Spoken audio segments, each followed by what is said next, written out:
This is the Vibrant Christian Living Podcast, Episode 5.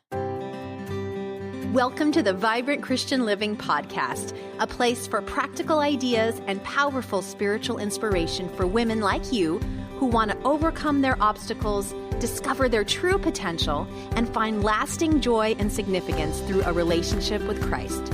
I'm your host, Alicia Michelle, and I'm so excited to encourage you on how you can live the full, vibrant life that God has planned for you, the life that you were meant to live. So find a cozy spot and let's get started on today's episode. As I record this, I've got that familiar throbbing in my neck and back again. Right now, my head doesn't hurt, but I know that if I don't do anything about it, I'm going to have a pretty good headache going in a couple of hours. So I just took some medicine. And even though I have all of my support gear here with me, my pillows and my ergonomically aligned laptop tray, it's like they're not really doing much for me today. So I'm going back to the doctor this afternoon and I'm going to ask him for more tests and for more answers. But honestly, I am tired of this pain. It drains me physically and emotionally. And yet I can't stop my life. I have a family to take care of. I have children to homeschool. I have groceries to get. I have meals to prepare. It's like the list feels never ending when you're in pain, right? Hey guys, it's Alicia Michelle, and welcome to this week's episode of the Vibrant Christian Living Podcast. Thank you so much for joining me. I started this episode today a little differently because I wanted to have you understand what it's like to live with chronic pain. I'm not doing this for sympathy or to complain, but simply I want you to feel that you're not alone if you're struggling with chronic pain, and that if this is something you deal with every day, that there are millions of us out here who deal with it. And I know that it's a very lonely, a very difficult place. Maybe you don't deal with it, but you know someone who does, your mom, your sister, maybe you have a spouse or a child who is in chronic pain or who deals with chronic illness. I get emails all the time from our online community of other amazing women like you who struggle every day, who want to do more than they are able, but can't because they feel just like they have a covering over themselves with this chronic illness. And so the real question we're answering in today's episode is, how can we find hope and joy in everyday living when we are in pain every single day? So in this episode, we're going to talk about those big why questions. Why is there chronic pain? Why am I dealing with this? And I want to share with you what I've learned about living with chronic illness and ongoing pain, and the hope that I have been able to discover through having a relationship with God, and how He really has allowed me to have a different perspective on what I'm going through. So these are some practical tools, some mindsets that I pray will encourage you. And my goal is at the end of this episode that, of course, I can't take your pain away. Only God ultimately is the one who can heal and to remove your pain fully. But my prayer is that you will be strengthened, and that you will have some new perspectives, and perhaps even you will be encouraged to know that you can be closer to God than you can ever imagine because of what is going on with this chronic illness or this chronic pain. So first, just kind of a quick synopsis of what happened to me and why right now I'm dealing with some chronic pain. In 2017, I had 2 vertebral artery dissections, and you can Google that if you want to really know what that is. But basically, the interior lining of the vertebral arteries that go up to the top of your brain, or that go to your brain from your neck, there was a rip in both of mine, and it caused extreme headaches, and I had a mini stroke as part of it. A lot of drama. I was in the intensive care for over a week. And just a lot of very scary things happened during that time. And as a result of that, I now deal with ongoing headaches, ongoing neck issues. And I am continually worried that it's going to happen again. I mean, of course, I'm very high risk for it to happen again. And so I have to continually be on alert for the symptoms of stroke and the symptoms of the pain. But the problem is that, of course, I have ongoing tension in my life. I have kids. I have other things happening that can cause stress.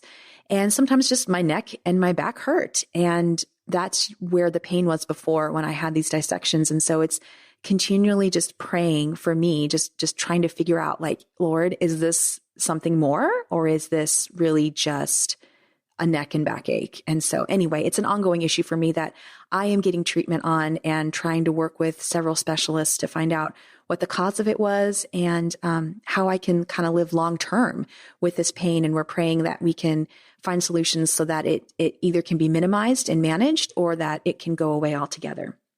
So there are many of us, of course, who deal with chronic pain, chronic issues. My husband actually is a type 1 diabetic. And so we have, as part of our daily routine, issues. So as part of his daily routine, he has injections and he has to prick his fingers 6 times a day. He has devices all over him, glucose monitoring systems and all kinds of things that sometimes beep in the middle of the night and wake us up, and just all kinds of things like that he has to manage. And he has had to learn how to deal with that. Here's the thing. We all deal with these things. And if we're followers in Christ, we have to come to terms. I feel like there's really only 2 options we can choose and how we process this ongoing pain and disease. So first, we either have to believe that God must hate us, right? Or he must not care about us because he hasn't taken the pain away when he has the power to. So if we do believe in God, we can decide that that's one of the options. Or the other option is that to believe that God does care, but somehow he must have a reason for us to not be healed and to have this ongoing struggle. So I feel like so many of us live in one of these 2 camps, and it's common. I think sometimes we go back and forth, especially if things increase or things get more difficult, where we're flexing between that uncomfortableness and the question, basically, of why does this happen, versus sometimes we feel more comfort around it and we're like, okay, I'm okay to live with this. Interesting. I'm learning about, as some coaching training I'm learning about the difference of when we're growing through our faith. And one of the stages of, as we grow in our faith deeper, there's a stage where there's angst and there's a lot of questioning. And in order to move on to the following stage, we have to get those questions answered and also find a place where we're okay with the uncomfortableness of the questions, and we're able to kind of sit in that dichotomy. And so I think that's a really important place to get to if we want to get beyond some of this. And I'm going to go a little bit deeper in that into a minute. But bottom line is that it's a crossroad, and it's so easy to get stuck in that first place, to believe that how can we trust God if he's still allowing us to go through this pain? Why doesn't he just get rid of it? Why doesn't he just fix it? Why doesn't he heal us? And if we stay in that place, our hearts will grow cold towards him. It's almost impossible to grow closer to God when we're stuck in that place. I mean, think about it. If we're in a relationship with somebody and we're having a fight with them, or if we have some sort of obstacle between us, it's really difficult to say, okay, yeah, let's get closer. And it just doesn't happen. And we see that in marriage or anything, any kind of relationship. So we have to get to that place. If we want to move forward, we have to get our questions answered. We have to understand and be really real with ourselves about what's going on inside, and to just wrestle with those issues before the Lord.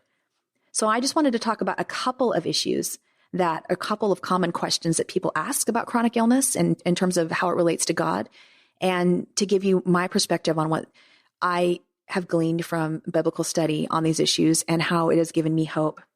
So first of all, of course, why does chronic illness exist? Why does illness exist? Why does pain exist? And of course, these are horrible, difficult things that we all deal with. Death itself is a horrible, horrible thing. And yet it's part of what is in our fallen world. Illness and pain and death, it was never part of God's plan, but it is part of the fall that happened in the Garden of Eden when sin entered the world. And so we know that it wasn't what God wanted, but it was the result of man's choice. And so since that time, we have lived in a different kind of a state. We aren't in the garden anymore. And one day, God promises that he will restore our earth and he will restore our bodies back to their full and completed state. And that's an amazing, amazing truth. But for now, we can know that chronic illness and pain and disease, things like that exist. They're here. Unfortunately, sometimes God chooses not to heal them for whatever reason, and we'll get to that in a moment. But we can know that God hates illness and pain, and that he wants to restore us back to wholeness because he originally created us in wholeness, first of all. And secondly, we see stories throughout the Bible of Jesus healing people. He touched people. He put mud on their eyes and gave them sight. All of these ways that he healed and restored people. He longs to bring us back to life. So why doesn't he just heal it? Why doesn't he just fix it, right? Why doesn't he offer that to all of us? I mean, it seems like, well, if he doesn't like it, for some other reason, he's allowed it to happen. So why doesn't he just fix it? There's a couple of different stories in the Bible that have encouraged me around this because, of course, this is a tricky question. Why do some people get healed and others don't? I mean, that's a very tricky question. First of all, it's not about God's love. God's love is the same for all of us. It's complete, it's full, it's never ending, it's total, it's beautiful. And if you haven't already, I encourage you to listen to episode 1 of this podcast that talks about God's love and how powerful it is. But I also wanted just to share a story to me that's encouraged me, and it's from John chapter 9, verses 1-3. As he went along, and this is Jesus walking here, it says, he saw a man blind from birth. His disciples asked him, Rabbi, who sinned, this man or his parents, that he was born blind? Neither this man nor his parents sinned, said Jesus, but this happened so that the works of God might be displayed in him. I love this story because Jesus just straight out says, this wasn't his fault. This wasn't his parents' fault. This was no one's fault. And if you're dealing with pain today and you're struggling through it, it's not your fault. You didn't do anything. You didn't do anything wrong to deserve this. I want you to know that, okay? I want you to pay attention to the second part of verse 3 here. It says, but this happened so that the works of God might be displayed in him. Oh, friend, there is so many amazing works of God that can be displayed to us, can be displayed through us when we are weak and when we are dependent on Christ. Oh, wow. And we can't get to that place unless we are broken in some way. Sometimes God keeps that there so that we can, like it says in 2 Corinthians, we are put in these broken vessels so that the glory of God can be displayed through us, that it's the power of God radiating through us, not our own power. If we were already perfect, how could God's power be working through us, right? It's not going to happen. And so sometimes he allows these things to happen. Romans 8:28, a very powerful, very familiar verse, but still so important to think about when we consider this topic. It says, and we know that in all things, God works for the good of those who love him, who have been called according to his purpose. And I almost didn't even want to include this verse because sometimes I feel like this verse gets thrown into there when there's difficult times and people say, well, God works to the glory of those who love him. And it's like, oh, I don't want to hear that right now, right? Like, I don't want to know that. I'm supposed to just hear that and accept it and everything's okay. No, I don't think that's true. I think that it is a biblical truth that we have to wrestle with. That's hard to understand. Sometimes, like as children, our children don't understand why we have things, rules or boundaries, and yet we ask them to follow them. And so this is one of those things that sometimes we don't understand the reason, but he does. And so he's asking us to trust him in this area.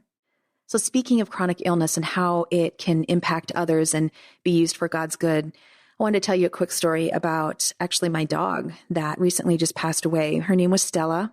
She was an amazing dog. She was only 3.5 when she died, and she died from a genetic disorder called intestinal lymphangiectasia. And it basically kept her body from being able to absorb protein. So after she was diagnosed, she lasted another 5 months, even after all the intensive medicine and stuff that we had her on. But we watched her body waste away, and that was pretty difficult to watch. But I'm sharing her story because she taught me so much about managing chronic illness. And I know that God, as horrible as it was to watch her go through that, I learned just so much from her about how to handle it in such a grace-filled way. She never complained. After all the tests we had to do on her, all the things that had to happen to her, all the shots, all the surgeries, all the terrible things that had to happen to her, all the medicines, and just, I'm sure her intense pain in her stomach, she never complained. In fact, she just served us more. She was just kind and sweet. And again, she was a dog, and that's different than a human. But she taught me that it's okay.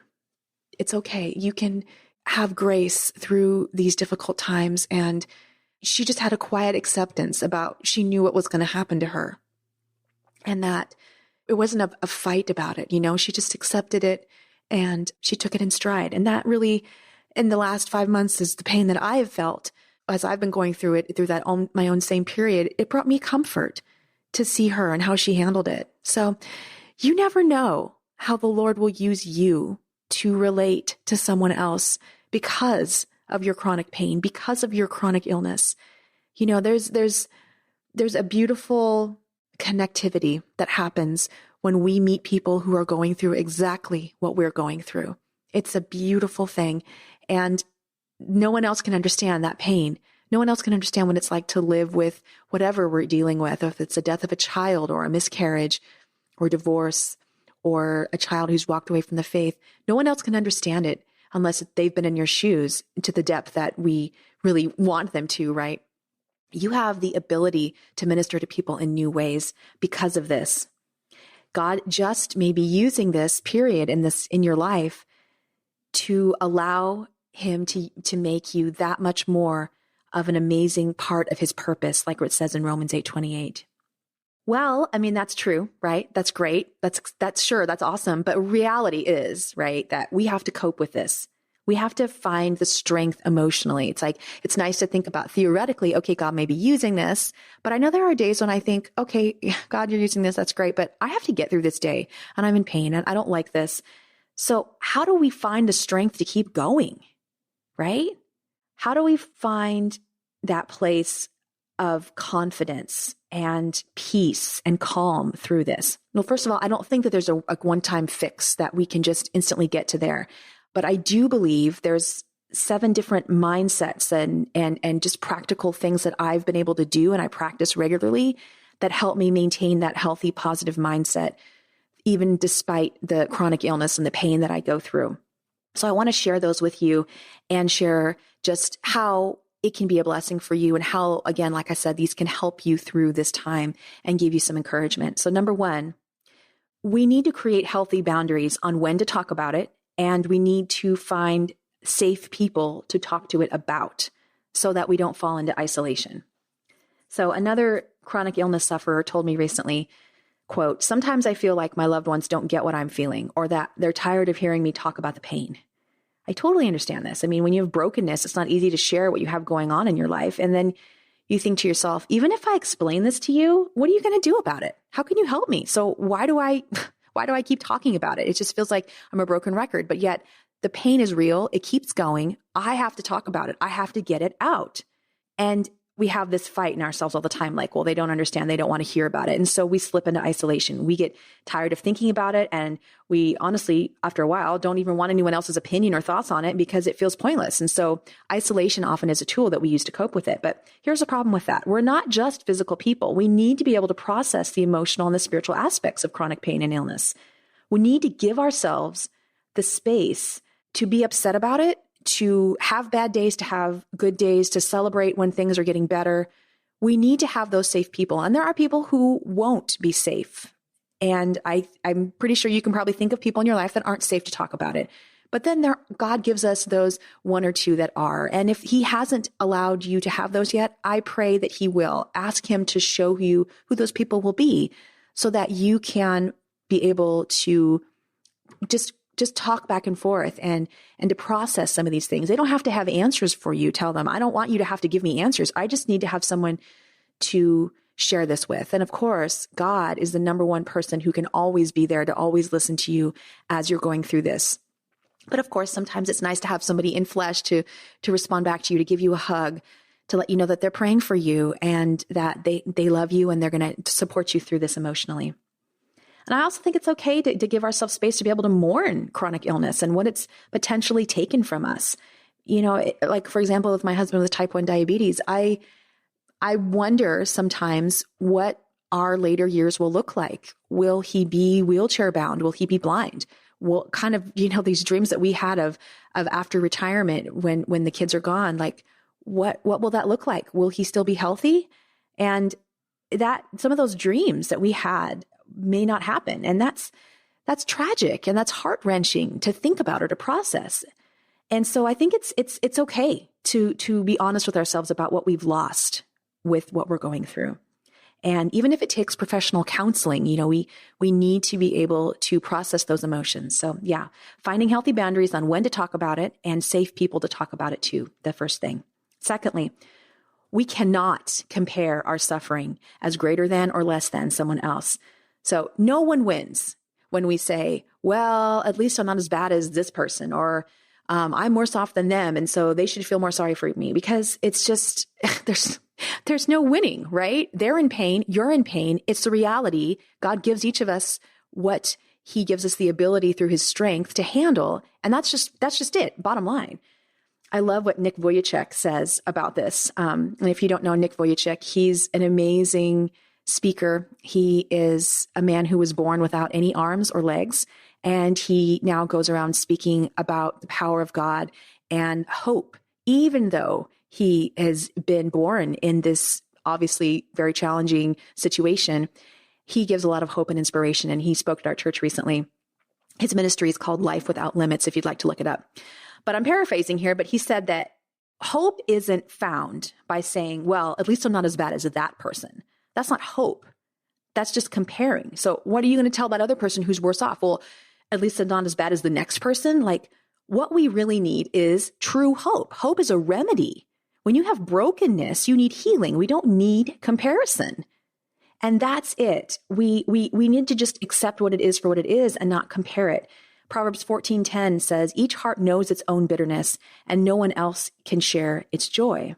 I mean, that's kind of comforting and frustrating, right? That nobody else really understands fully the bitterness and the sadness that we feel, but yet no one else can share our joy. Like I said, that's frustrating. But when we read other verses on who knows the heart, we see that no other human can fully know our heart, but that's not true of God. He knows our heart. He knows our struggles. He understands the depth of your suffering. The God of all things, the King of this world himself suffered physically, of course, on the cross, but emotionally as he watched his friends turn away from him and leave him. I mean, he not only had all of his friends walk away when he was on those last hours here on earth, he was publicly humiliated. He was not popular among his own people. He was cursed. He was misunderstood. And then I wonder sometimes, as a young child or as a man before his ministry began, how much did he really know about what was coming? How much of that did he see people in the marketplace and know that one day this person would be one of those people who spat on him on the way to, as he carried the cross? I mean, I would just wonder about those things. Like, what kind of emotional pain did he go through? Regardless, we can know without comparing, we can know that we are understood fully, and that comparison is not the answer to getting hope, right? It's knowing that there is someone who understands us greater and who can relate to us through this pain. The third thing I believe that is helpful when we're trying to maintain a healthy, positive mindset through chronic illness is we have to come through what I call an uncomfortable peace with what's going on. So you've probably heard of this story of Paul and what he calls the thorn in his flesh. It's in 2 Corinthians chapter 12, 7-10. I'm going to read just part of it. It says, therefore, in order to keep me from being conceited, I was given a thorn in my flesh, a messenger of Satan to torment me. 3 times I pleaded with the Lord to take it away from me, but he said to me, my grace is sufficient for you, for my power is made perfect in weakness. Therefore, I will boast all the more gladly about my weaknesses, so that Christ's power may rest on me. That is why, for Christ's sake, I delight in weaknesses, in insults, in hardships, in persecutions, in difficulties. For when I am weak, then I am strong. So Paul is sharing here that he was given something difficult, and many people believe it was some sort of an illness or a pain somewhere in his body. It was a physical issue that he was dealing with, and he'd asked God to take it away. And if you're dealing with chronic pain, I'm sure you've asked God to take it away, right? And first of all, God obviously may have not taken it away now, but that doesn't mean he may not take it away in the future. So I would encourage you to keep asking him for that. But we have to have this uncomfortable peace, like I said, of even if you don't take it away, I still will praise you. Even if you don't, I'm going to know that this is for your purpose. Even if I'm going to rest, I'm going to know that I'm loved. I'm not going to fall into despair because I know who made me and I know what I'm made for. It's this kind of in-between mystery place of tension that's this resting place between understanding the depth of God's love for us and the confusion that we feel about the pain. And again, I encourage you to listen to that very first episode of the podcast that talks about some of these big questions about God's love, because it's the foundational piece for so many things in our life, not just in our faith. When we understand to the depth of our soul that we're loved by God, everything changes. It's a filter that we can put on that will change our perspective on everything. When we get that filter right in our mind and we begin to reinforce it by beginning to believe it and to see it in our lives, everything can change for you. So I encourage you to listen to that episode. And also, I encourage you to check out the Beloved 5 Hours Bible Study Journal. And that's a Bible study that I wrote. You can see it at 5hoursbiblestudy.com that specifically answers the big questions we have about God's love. Why does he allow suffering if he loves me is one of those questions. And it's a very powerful study because it confronts those questions and works through those questions through scripture and allows God's word, his spirit, to speak to you as you're going through them. So if this is a sticking point for you, I highly recommend that study. And again, it's 5hoursbiblestudy.com. All right. Number 4, the fourth way to maintain a healthy, positive mindset despite chronic illness is we have to be aware and we have to cherish God's fingerprints, how he's still showing up. So I love this concept of God's fingerprints. This concept has just revolutionized my world, truly. And it began when I started going through a period, our family went through a period of 18 months of unemployment, which you'll hear about in other episodes. And also when I was going through the deepest, darkest days of the dissection, the sickness from that, and being in so much pain and having to be on my back and literally sleeping like 18 hours a day. And I couldn't get up because I was so dizzy and woozy and they were worried about risk of stroke and all these things.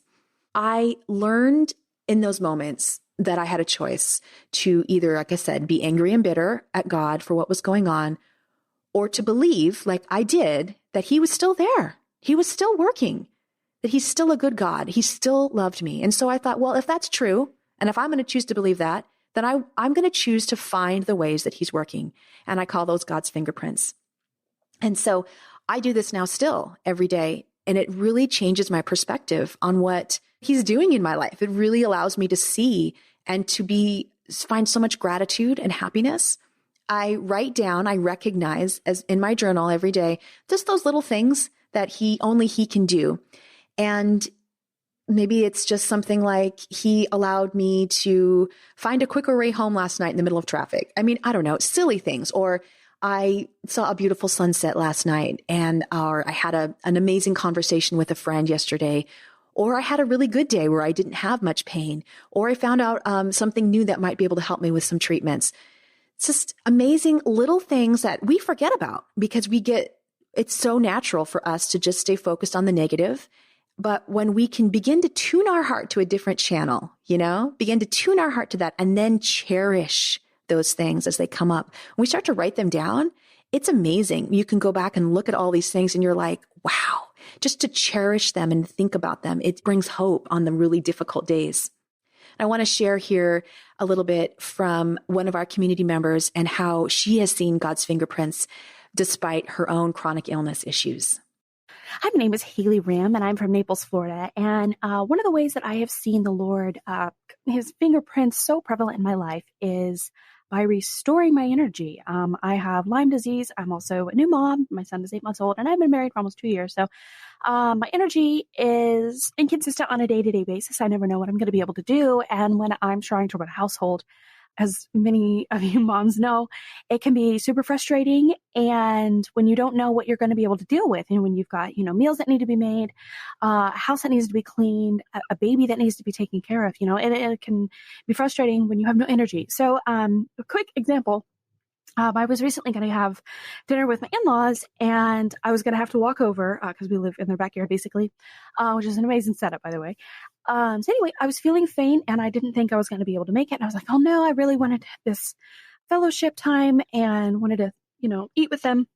So instead of just being down on myself, giving up and lamenting the whole thing, I prayed and asked God for his strength and his energy. And guess what? He showed up. He gave me his energy. I was restored. I didn't feel faint. And as I've been learning and studying Psalm 118, when you call upon the Lord, he does answer. So God showed up for me and has shown up for me in this area so many times, countless times, where I prayed for energy and he restores me with his breath of life. I love that. So awesome, right? I just want to, again, encourage you to celebrate today, celebrate this moment, celebrate the ways you see him working, and to celebrate the moments as priceless treasure. Despite if we have chronic illness or not, we are not guaranteed tomorrow. We're not guaranteed the next breath. Every breath we take is from God. And sometimes it's, we get so caught up in our day-to-day living that we don't even remember that. But that just stopping to savor the little moments of life and choosing to focus on the good things that are happening can really help us remember that God is going to use this, that God is bringing glory, that God is doing good things, and that he hasn't forgotten us. He hasn't left us behind. Number 5, I encourage you to adopt this mantra that's really helped me. It's one moment, one pain at one time. So what I've found is that I get overwhelmed by the thought of, well, what if I live with this the rest of my life? What if I feel like this every single day for the rest of my life? How am I supposed to cope? How am I supposed to do X, Y, Z? How am I supposed to, my mind just starts spinning, right? I just go crazy.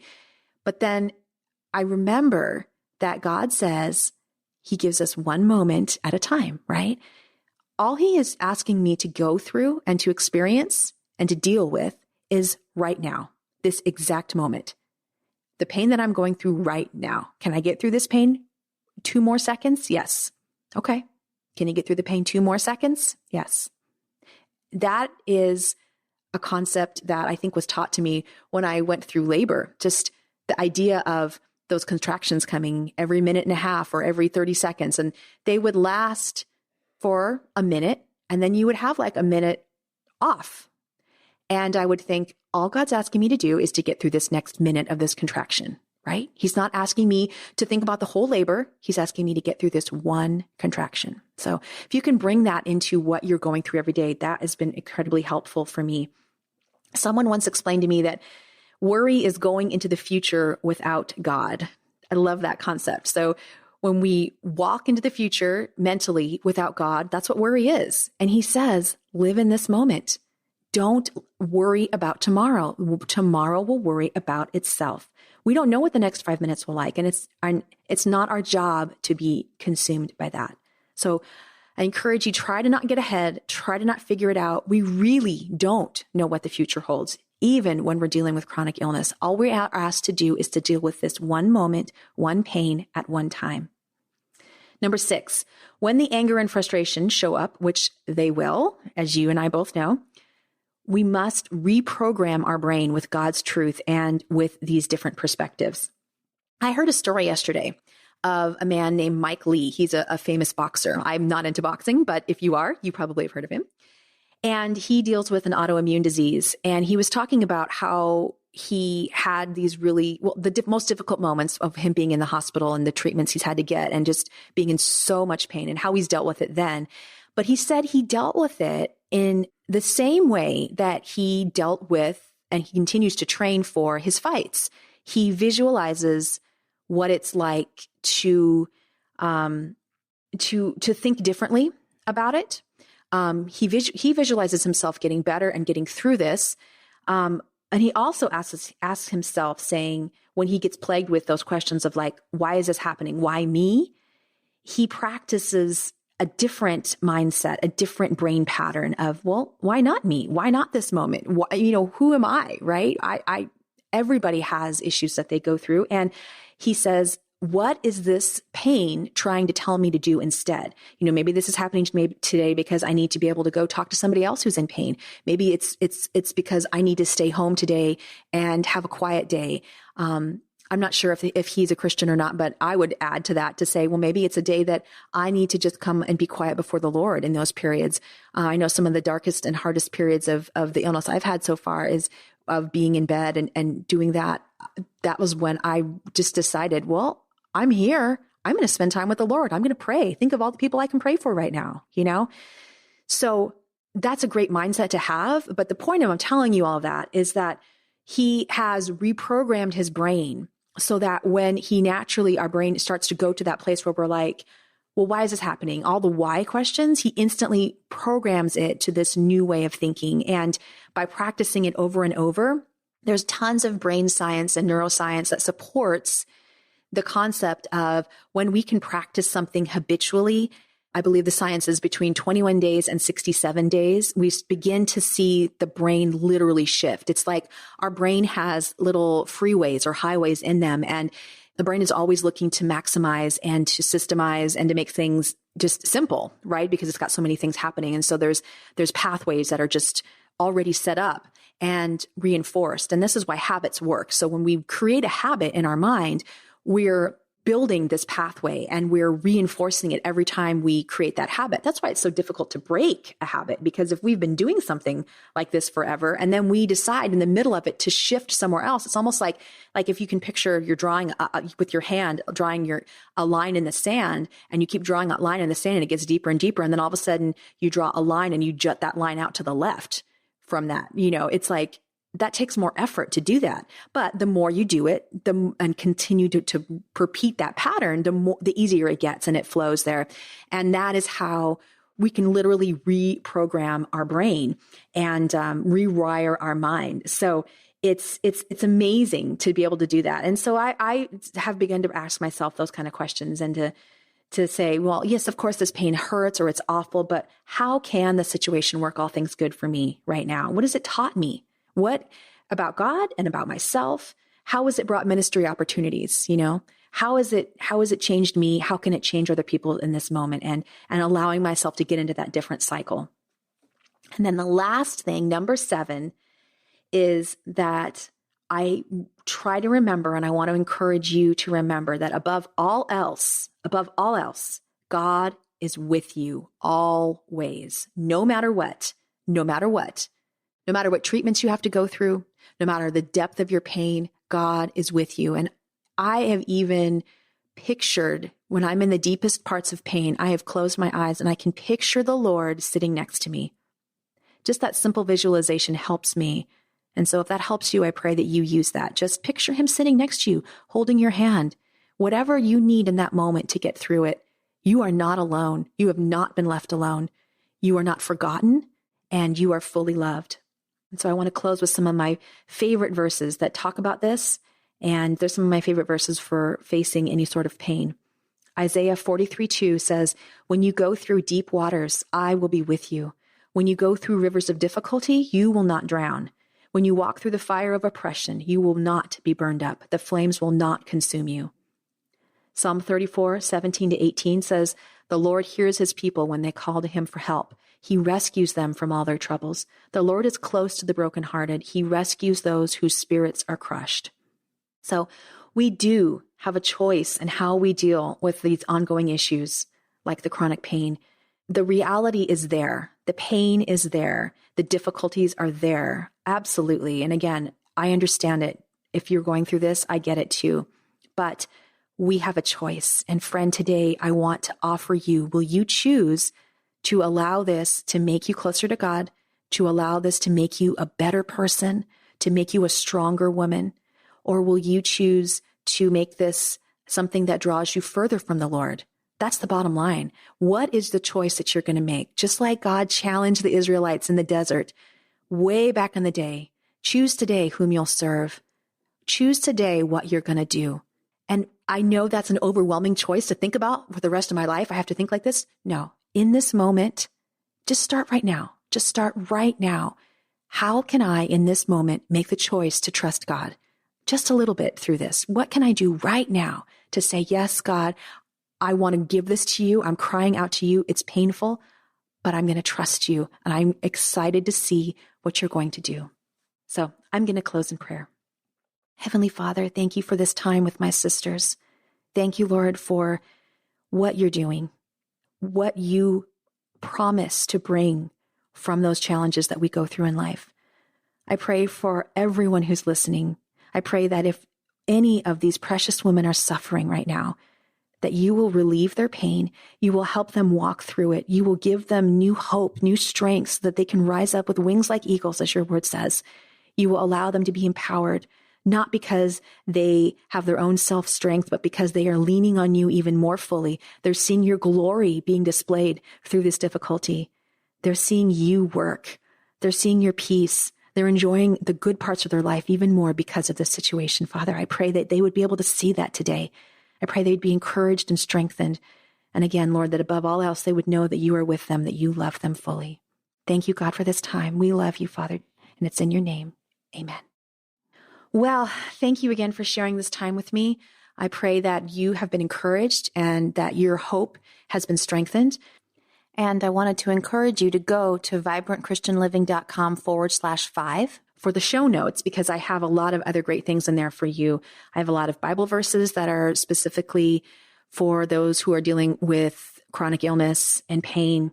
Other posts in there that I've written on counting it all joy during difficult times, that link to the 5 Hours Bible Study Journal, the beloved 5 Hours Bible Study Journal. And also we have one on joy that helps us find joy through difficult times. That's been quite popular. And I just want to encourage you that you can do this. You can get through this. God is going to be with you and he will do great things from it. All right. Take care, friend. I look forward to speaking to you soon. Bye now. Thank you for joining me for today's episode. If you were encouraged or inspired by what was shared today, I would love it if you could take 2 seconds and leave an honest review in iTunes. I love hearing from you, and these reviews help others find the podcast. And of course, be sure to subscribe to the show if you haven't already so you don't miss an episode. Bye for now, and I will see you back here next week.